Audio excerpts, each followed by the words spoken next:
First at 5. From the University of Florida's College of Journalism and Communications, you're watching WUFT News. Welcome to First at 5 from WUFT News. I'm Ophelie Jacobson. Thanks for joining us. Yet another case of gun violence in Gainesville, and city commissioners are taking a stand on it. In the early hours of the morning before the city commission meeting, a fatal shooting just blocks from City Hall. One man who called 911 suffered a gunshot wound and was transported to the hospital. When GPD arrived to the scene, they tactically approached the home and found two others, a man and a woman, who did not survive. After a search of the area, GPD could not find the suspect. And later that day, the Gainesville City Commission declared gun violence a public health issue. It's making plans to address what they call a crisis, calling upon the Alachua County government to partner in an effort to curb incidents like this one. The plan would rely heavily on community involvement, public safety research, improving access to opportunity and housing, and fine-tuning or developing programs aimed at preventing and stemming gun crimes. Mayor Pro Temp Desmond Duncan Walker says she wants open conversation on how to address issues. What we understand is that the police department has their strategy, and they just outlined much of the work that they're doing and that they will continue. But we understand clearly, and the statistics have shown us, even national trends have shown us, that preventing gun violence takes more than police. Collecting data to chart the success of local efforts online would be the final piece of the proposal. A vigil was held for the Alachua County Jail inmate who died while in custody last Thursday. WUFT's Camila Pereira joins us in the studio to tell us about the emotional night. Camila, how many people showed up to protest? Ophelia, it was about 100 to 150 people came together in support of Marcus and his family. With candles lighting up the night and a moment of silence, they were grieving the loss of a member within their community. We lost Marcus a week ago today. He was being housed at the Alachua County Jail, and now he's no longer with us. Members of the community gathered at Bo Diddley Plaza for a night of mourning, remembrance, and protest over the death of Marcus Goodman, a Gainesville resident who died at the Alachua County Jail. Why is it Thursday he died? Why did you kill my brother? Where are you? Why didn't you say sorry? His family was present, still visibly hurt over the loss of their loved one. It does not feel real. It just feels like a nightmare that I cannot wake from. It's literally the worst thing that has happened. Marcus Goodman was arrested in 2021 in connection to stealing $8,000 worth of computer equipment at the Jiffy Lube on 13th Street. While in custody, he was in and out of hospitals getting treatment for his mental health. He was deemed unfit for court. Last week, the judge found Goodman fit to stand trial. And I was encouraged. I was told my mom right then and there, it's like, wow, it's going to be changed for Mark. And Thursday was the day of that court, the day that he's supposed to be in probation with me and his family. And he's not here. Say his name! Marcus Goodman! Say his name! Marcus Goodman! Say his name! Marcus Goodman! The Alachua County Sheriff's Office said Goodman suffered a medical emergency. His cause of death is unknown. Goodman's sister April and his family demand truth and justice for their little brother. Justice! Now! After the vigil that was held for Marcus Goodman at Bo Diddley Plaza, family and friends, as well as residents here in Gainesville in support, walked down across West University Avenue as police here blocked off the streets. And here they're now continuing the fight for justice.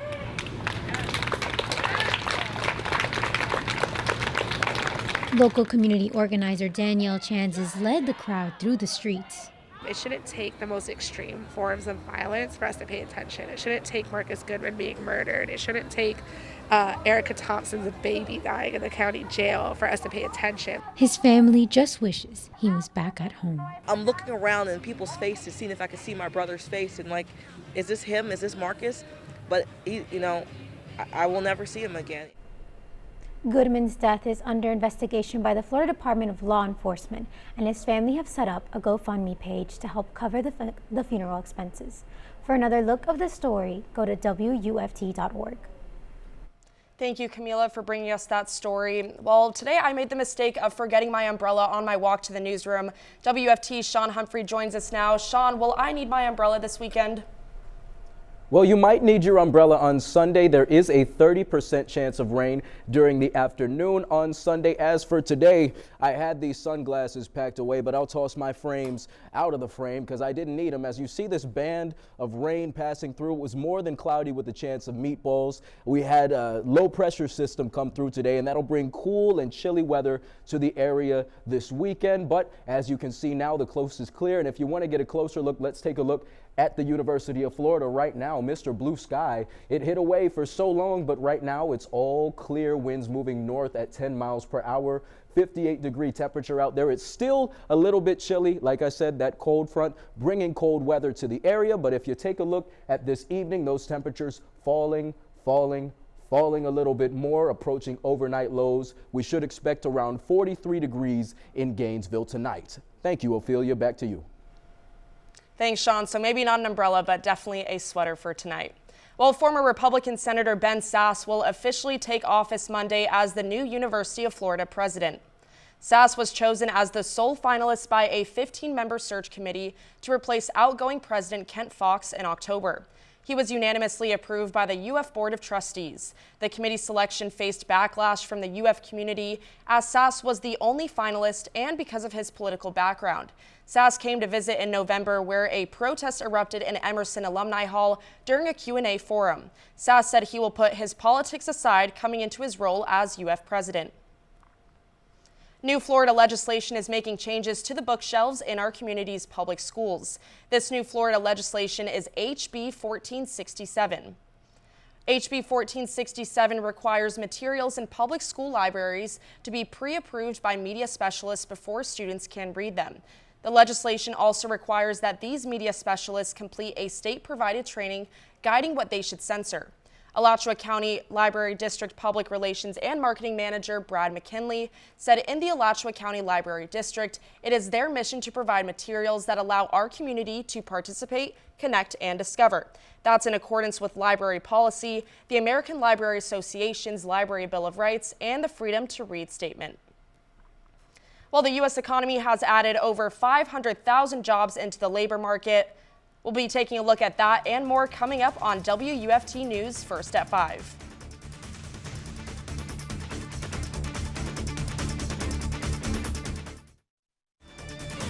You're watching WUFT TV News. Welcome back. The death of Tyree Nichols, a man whose family says he loved skateboarding and watching sunsets, is once again raising questions about the state of law enforcement in America. WUFT spoke with Gainesville Chief of Police Lonnie Scott about his take on Nichols' deadly encounter with Memphis police and the following investigation. The 5 former Memphis police officers who beat Nichols were fired early in January and indicted on charges of second-degree murder last week. The men were part of a new unit aimed at tackling increased crime in the city, the Scorpion Unit. Scott says GPD has no unit of the sort. Rather, his focus is on community engagement and transparency in a time that demands accountability from law enforcement. You know, if we were going to have a unit, we would have, neighbors actually knowing what they were doing and why they were doing it. We would be meeting with neighbors, and neighbors would be telling us this is a problem and we want to get this dealt with, and then we would tell them what the process that we're going to use. You have to be you have to be there. You have to listen to what the neighbors are asking. Scott says he believes Memphis police has handled the investigation properly, yet he questions why there was no supervisor present during the arrest and says Nichols should have received medical attention sooner. The CDC is investigating a brand of over-the-counter eye drops possibly linked to bacterial infections. The infections were linked to Ezra Care artificial tears made by Global Pharma Healthcare. Those infected have led to 1 death and left at least 3 people with permanent vision loss. The CDC says a majority of those affected reported using Ezra Care before becoming ill. The CDC has identified at least 50 cases in 11 states. Ezra Care and the CDC has advised consumers to discontinue use of the product until the investigation is complete. An astonishing labor market growth report from the Bureau of Labor Statistics reported the U.S. economy added 517,000 jobs in January. The unemployment rate dropped from 3.5 to 3.4%, a level that the U.S. has not seen since 1969. The surge comes as a big surprise, as economists say they were only expecting about 185,000 additional jobs. President Biden addressed the higher-than-expected job reports Friday morning. We learned this morning that the economy has created 517,000 jobs just last month, more than 500,000 jobs in just the month of January. In addition, we also learned that there are 500,000 more jobs created last year than we thought, so the January report is updated. A 24-year-old man was arrested in connection with the kidnapping of 2 monkeys from Dallas Zoo. Davion Irvin was taken into custody Thursday, 2 days after the 2 emperor tamarin monkeys were found unharmed in an empty home in the nearby city of Lancaster. Police received a tip about Irvin wandering around the Dallas Aquarium near the animal exhibits. The zoo was closed when the monkeys were taken due to extreme weather conditions from ice storms covering the state of Texas. Irvin faces 6 charges of animal cruelty in the case involving the monkeys. Now, Shawn, when I hear the words monkey business, stealing a pair of monkeys is not exactly what I had in mind. Well, Ophelia, I'm just glad Dallas Zoo's Bella and Finn returned home safely. And if my dog Bella and my cat Finn are watching, I just want them to know I'm not calling them monkeys, even if they may act like them. Well, the Dallas Zoo actually had to remain closed because of the icy cold conditions. Now, Shawn, it's not ice cold here in north central Florida, but what can our viewers expect this weekend? Well, that cold front that passed through today will bring us some chilly lows on Saturday and Sunday. However, the temperatures will reach a comfortable level on both days. More for you after the break.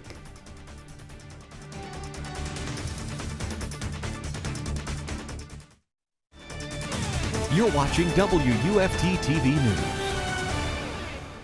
Well, welcome back. My name's Shawn Humphrey. For all my FSU friends and family, I'm sorry for covering up Tallahassee. Let me duck a little bit. Double-digit temperature changes over the last 24 hours. Gainesville, 16-degree change from yesterday. A cold front passed through today, bringing rain and gray, yucky weather to the area today, and it's going to make it chilly over the weekend for a little bit, but those temperatures will get comfortable as we move on into tomorrow. Whoops, sorry for covering that up. It'll be cool and dry during the day, and if you look at the evening schedule for tonight, 57 degrees in the early part of the evening. Won't quite be stargazing weather, but as we get down to 1 a.m., it's approaching those overnight lows, expected to be 43 degrees overnight as we get into tomorrow. But as we look at the low temperatures around north central Florida Saturday morning, once again 43 degrees in Gainesville, 52 degrees in St. Augustine, down to 54 in Daytona, and it gets even colder if you get further into the Panhandle. 38 degrees in Perry and 39 degrees in Live Oak. I am glad I will not be there. But tomorrow morning, 43 degrees is what I'll be dealing with and you'll be dealing with if you're in this area with me. So you might need a windbreaker if you're from New York. And if you're not from New York, you might need a little bit of a tougher jacket. And if you look at the high temperatures for tomorrow, like I said, cool and comfortable, if I do say so myself, 65 degrees in Gainesville. And as you move down south, once again, a recurring theme over these last few weeks, as you get down south, the temperatures get a little bit hotter. That's some equator, I don't know if you call it physics, chemistry, whatever you call it, it's science. And as we look ahead to the weekend, Saturday, no chance of rain, but it's supposed to be nice and comfortable, 44 degrees when you wake up in the morning. But even though that weather is going to be cool, it's not quite going to be freezing as we head into the night. And the low temperatures are a little bit higher on Sunday, 20% chance of rain over parts of the afternoon heading into the evening. We're expecting some showers to roll in. Look at that, polka dot scattered showers and thunderstorms in the area as you get to 5 p.m. that time of day tomorrow, or Sunday rather. And as you look at the Saturday morning low temperatures, once again 43 degrees in Gainesville and 39, 38 Live Oak and Perry. Back to the desk. Thanks, Shawn. The Gators men's basketball team comes off a huge win against number 2 Tennessee. They'll travel to Kentucky to play the Wildcats tomorrow. Our Gabriela Vitale will tell you more about the Gators mindset after the break. Stick with us.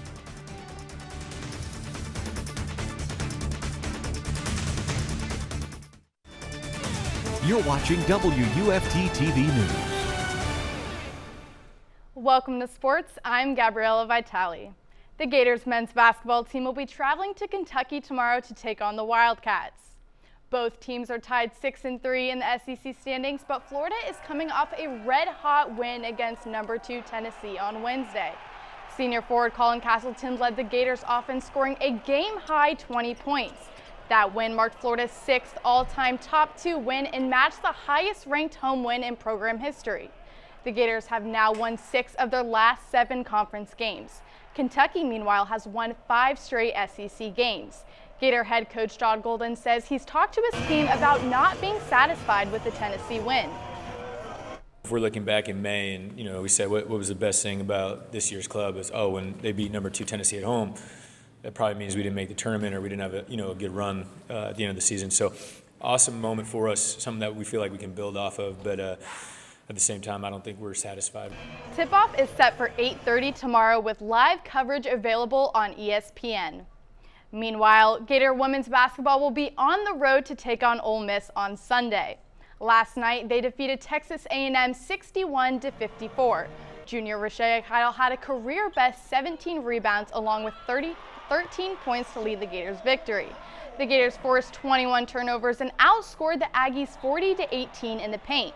But on Sunday against the Rebs, they'll face a team who has lost just 1 game at home all season.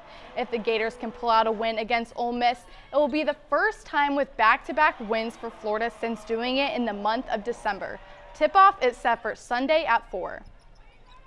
In Gator sports tonight, the gymnastics team will be taking on in Fayetteville for a meet against Arkansas. Last week, the Gators totaled a season-high 197.90 in their win against Georgia.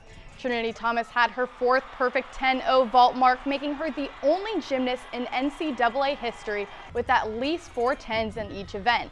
They'll meet with the Razorbacks tonight, who are coming off an upset win against LSU in front of their first sellout crowd. Coming into the meet tonight, the Gators are 6-0 on the season. The meet will start at 7:45. In high school boys hoops last night, we had 2 big local matchups. Eastside took on Gainesville at the Purple Palace while Hawthorne traveled to Buchholz. Gainesville celebrated their senior night last night as they defeated their rival Eastside 53-37. The Hurricanes dominated early, taking the lead 23-8 after the first quarter. Gainesville didn't trail once in the entire game. Over at Buchholz, the Bobcats defeated Hawthorne 67-57. CJ Ingram recorded a game-high 23 points for the Hornets, but it wasn't enough to take down the home team. And tonight, we have a slate of district high school girls championship games in the area. Games today will include Hawthorne facing Newberry, Meadowbrook Academy taking on Oak Hall, while Trinity Catholic faces PK Young. North Marion has Palatka, and Gainesville faces Childs. A trio of Gators competed in the East-West Shrine Bowl yesterday. Amari Burry, Trey Dean, and Justin Shorter participated in the game. Dean had an interception and several big hits and was awarded Defensive MVP of the game. 2 more Gators will be at the showcase of the Reese's Senior Bowl tomorrow. Offensive lineman Osiris Torrance and Richard Garaji will play in the game to kick off 2:30 on the NFL Network. That's all for your sports now. Back to the desk. Thanks, Gabriela. Well, for the first time in nearly 50,000 years, a comet with a greenish glow approached Earth Wednesday night. The comet, known as C-2022 E3, was expected to come within 26.4 million miles of the planet. Comet C-2022 E3 takes its color from gas that contains diatomic carbon, a molecule made up of 2 fused carbon atoms. And when those molecules are blasted by ultraviolet radiation, well, they glow green. It was discovered in March 2022 and visible by telescope. The comet will pass between the orbits of Mars and Earth over the next couple of nights, traveling at a whopping speed of more than 128,000 miles per hour. The relentless winter ice storm continues to work its way across the southern U.S. The storm is responsible for 8 deaths, countless wrecks, canceled flights, and leaving thousands without power. NBC's Dan Sheneman has the story. The Deep South in a deep freeze. I got stuck like 5 times already. Ice has coated the region from Texas to Tennessee. Hundreds of thousands left without power. At airports, thousands of flights canceled this week. The staff at one Texas hospital volunteered to spend the night there to make sure they can care for patients. So even if it means inconvenience for a night or 2 or 3, our staff, have very committed to the care of our patients. And driving has been perilous. Terrifying. We've seen 2 cars stopped at the street. 1 car swerved and almost hit us. The roads have even been fatal. A rollover in North Texas claimed the life of a high school student. And while much of the South is expected to get a break this weekend, a blast of Arctic conditions will grip the Northeast. A 2-day cold snap is expected in states including Maine and Massachusetts. And for everyone who has grown weary of winter, the world's most famous forecaster delivered some bad news. I see a shadow on my stage. And so, no matter how you measure, it's 6 more weeks of winter weather. So, bundle up and make the best of it. Dan Sheneman, NBC News. Before we go, one last check on the weather in our neck of the woods.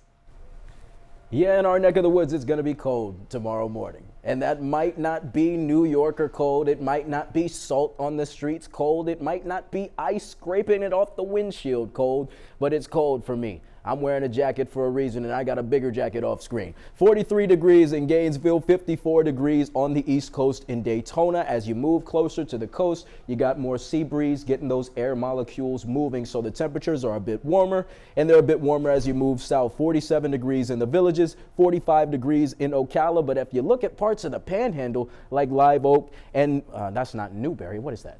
Perry. There you are, Perry. 39 degrees in Live Oak, 38 degrees in Perry. And if you look at the high temperatures tomorrow for Saturday, 65 degrees in Gainesville, nice and cool over most of north central Florida, but not quite freezing cold. If you look at the rest of the 6-day, let me walk over here. You look at the rest of the 6-day forecast, 30% chance of rain on Sunday, tomorrow afternoon. Oh, okay, let's go to the desk. Well, Shawn, that weather is really cooling off. I mean, I wasn't really expecting that. I was trying to wear some shorts, but now I have to wear a sweater. Yeah, I'm going to be there with a jacket because I do not like cold weather. I hope our viewers are prepared for it either way, and I'm glad I don't have to break out an umbrella tomorrow because I normally don't have one, and I just walk out there in the rain and rough it out. Yeah, me neither. Well, thank you so much, Shawn, for that weather update. BBC World News is next, and your PBS News Hour is coming up at 7. But remember, your Florida news is always on at WUFT.org. Have a good night.